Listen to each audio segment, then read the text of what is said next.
ونصلي على رسوله الكريم أما بعد فأعوذ بالله من الشيطان الرجيم بسم الله الرحمن الرحيم وَلَقَدْ صَرَّفْنَا لِلنَّاسِ فِي هَذَا الْقُرْآنِ مِنْ كُلِّ مَثَلٍ فَأَبَى أَكْثَرُ النَّاسِ إِلَّا كُفُورًا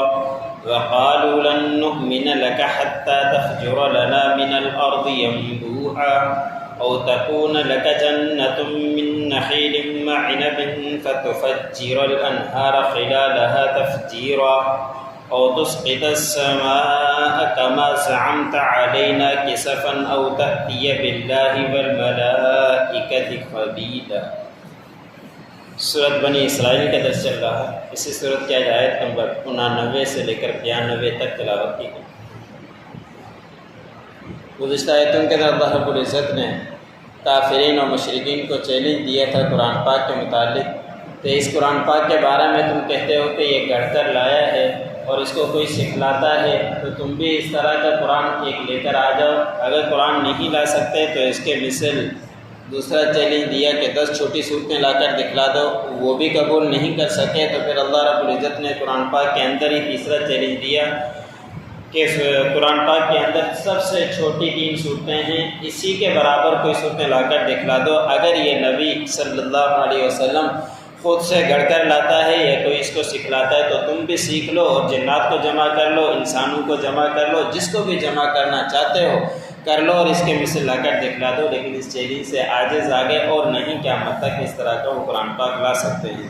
تو یہ قرآن پاک اللہ رب العزت کی طرف سے بڑا معجزہ ہے، تو قیامت برقرار رہے گا، کوئی اس کی صبر صحت کے اندر بھی چھیڑ چھاڑ نہیں کر سکتا۔ اس لیے کہ اللہ رب العزت نے خود اس قرآن پاک کا حفاظت کا ذمہ اٹھایا ہے۔ پہلی کتابیں بھی نازل ہوئی تھی، تورات، زبور، انجیل، ان کا ذمہ اللہ رب العزت نے نہیں اٹھایا تھا، تو ان لوگوں نے اپنے مقاصد کے لیے بنا دیا تھا، جہاں ان کو اپنا مقصد آتا اس کے اندر اپنی طرف سے وہ آیت ڈال دیا کرتے تھے، لیکن قرآن پاک کے اندر ایسا کبھی بھی نہیں کر سکتے۔ آج کے آیت میں اللہ رب العزت نے فرمایا کہ ہم نے اسی قرآن پاک کے اندر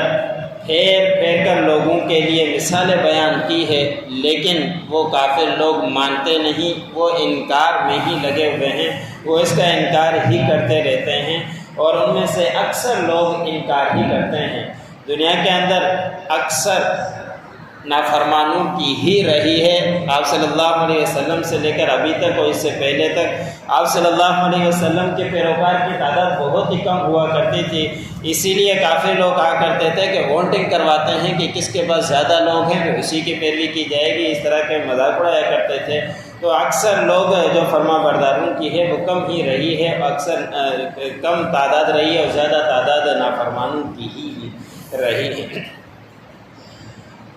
اگلی آیت کے اندر ایک ہے، آپ صلی اللہ علیہ وسلم کے پاس کافر اور مشرک لوگ آیا کرتے تھے اور آ کر کہتے کہ آپ ہمیں دعوتیں دیتے ہو، آپ چاہتے کیا ہو؟ ہمارے جو لوگ معبود بناتے ہیں، پوجا کیا کرتے ہیں، ان کا آپ انکار کرتے ہو، ایک اللہ کی عبادت کا دعویٰ کرتے ہو، آپ کا کیا مقصد ہے؟ اگر آپ حکمرانی چاہتے ہیں ہم آپ کو حکمران بنا دیتے ہیں، اگر آپ مالداری چاہتے ہیں جتنا چاہے ہم آپ کو مالدار بنا دیتے ہیں، اگر آپ کسی لڑکی کے ساتھ شادی کرنا چاہتے ہیں جو عرب میں سے آپ کو اچھی لگے اسے شادی کرا دیتے ہیں، اور اس طرح کے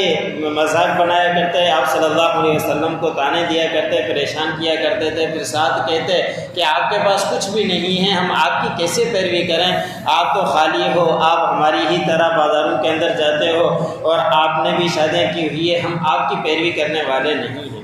اور وہ کیا کیا کہا کرتے تھے، ان کا کچھ اللہ رب العزت نے قرآن پاک کے اندر تذکرہ بیان فرمایا ہے۔ وہ کہا کرتے کہ ہرگز ہم آپ کے اوپر ایمان نہیں لائیں گے یہاں تک کہ آپ نہر ہمارے لیے بہا دیں، زمین کے اندر وہ نہر چلتی رہے آپ کے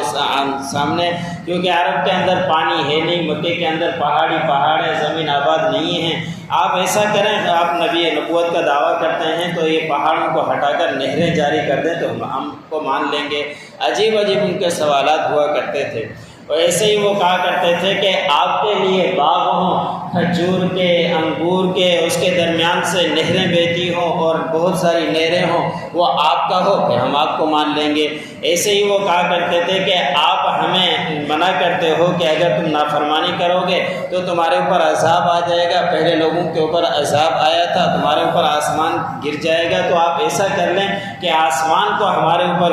گرا دیں، جس طرح کہ آپ کہتے ہیں کہ آسمان کے ٹکڑے ٹکڑے ہو کر تمہارے اوپر گرے گا، یا ایک کام یہ کر لیں کہ اللہ اور فرشتے آ جائیں، سامنے اللہ ہو اور پیچھے فرشتے ہوں، اور سامنے کھڑے ہو کر ہمیں کہیں کہ ہمارا نبی یہ ہماری طرف سے نبی ہے، پھر ہم مان لیں گے۔ عجیب عجیب وہ خواہشات کیا کرتے تھے،